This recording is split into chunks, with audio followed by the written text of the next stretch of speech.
جب قربانی کے لیے کوئی شخص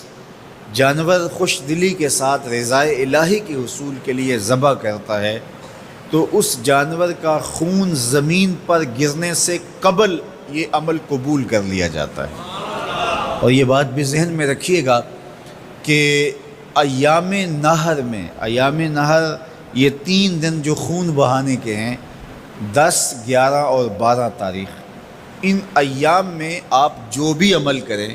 نماز پڑھیں اور دیگر صالح اعمال کریں، بہت قابل قبول ہیں اور اللہ ان کو قدر کی نگاہ سے دیکھتا ہے۔ لیکن ان ایام میں جو سب سے زیادہ اللہ کو محبوب عمل ہے وہ راہ خدا میں خون بہانا ہے، قربانی پیش کرنا ہے۔